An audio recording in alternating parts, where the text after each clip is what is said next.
ಅಂದ್ರೆ ನೀವು ಪದೇ ಪದೇ ನನಗೆ ಅನ್ಸೋ ಪ್ರಕಾರ ಮೊನ್ನೆ RCB ನಡೆದಾಗ RCB ನಡೀತಿಲ್ಲಿ ಗವರ್ನರ್ ಅವ್ರು ಬಂದ್ರು, ಕರ್ಕೊಂಬಂದ್ರಿ, ನೀವೇ ಕರ್ಕೊಂಬಂದ್ರಿ. ಏನು ಪ್ರೋಟೋಕಾಲ್ ಮೇಂಟೈನ್ ಮಾಡಿದ್ರ ಗವರ್ನರ್ದು? ಗವರ್ನರ್ ಬಂದಾಗ ವೇದಿಕೆ ಮೇಲೆ ಎಷ್ಟು ಜನ ಇರಬೇಕು ಅನ್ನೋದು ಮೊದಲೇ ಆಗಬೇಕು. ರಾಷ್ಟ್ರಪತಿ ಗವರ್ನರ್ ಬಂದಾಗ ವೇದಿಕೆ ಮೇಲೆ ಏನಿರಬೇಕು, ಎಷ್ಟು ಜನ ಇರಬೇಕು, ಮೊದಲೇ ಅದಕ್ಕೆ ಅನುಮತಿ ತಗೊಬೇಕು. ಏನೂ ಇಲ್ಲ, ನೂರಾರು ಜನ ಬಂದ್ಬಿಟ್ರಿ.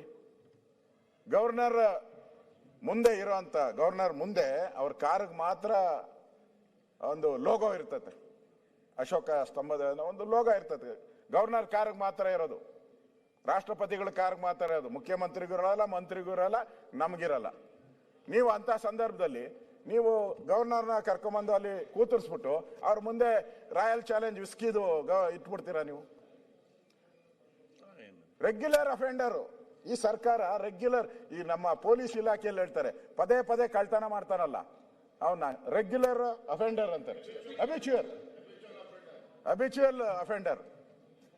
ಸರ್ಕಾರ ಹಿಂಗೆ ಗವರ್ನರ್ನ ಕರೆದು ಅಲ್ಲಿ ಅವಮಾನ ಮಾಡಿದ್ರಿ, ಗವರ್ನರ್ನ ಕರೆದು ಇಲ್ಲಿ ಅವಮಾನ ಮಾಡ್ತಾ ಇದ್ದೀರಾ. ಏನ್ ಅರ್ಥ ಇದರಲ್ಲಿ?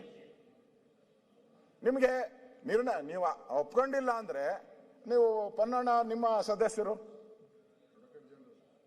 ಅವರು ನಿಮ್ಮ ಅಡ್ವೈಸರು, ಲೀಗಲ್ ಅಡ್ವೈಸರು, ಅವ್ರಿಗೆ ಹೇಳ್ಬೇಕಾಯ್ತು.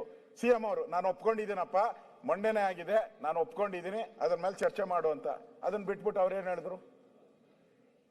ಏನೇನು ಆರ್ಟಿಕಲ್ಗಳು ಇದೆಯೋ ಎಲ್ಲ ಓದಿದ್ರು, ಕೋರ್ಟ್ ಆದೇಶಗಳನ್ನ ಓದಿದ್ರು ಅವ್ರು ಬೇಕಾಗಿದ್ದ ಆದೇಶಗಳನ್ನು ಓದಿದ್ರು ಅವರು. ಬೇರೆ ನಾನು ಅದನ್ನೇ ಹೇಳಿದೆ.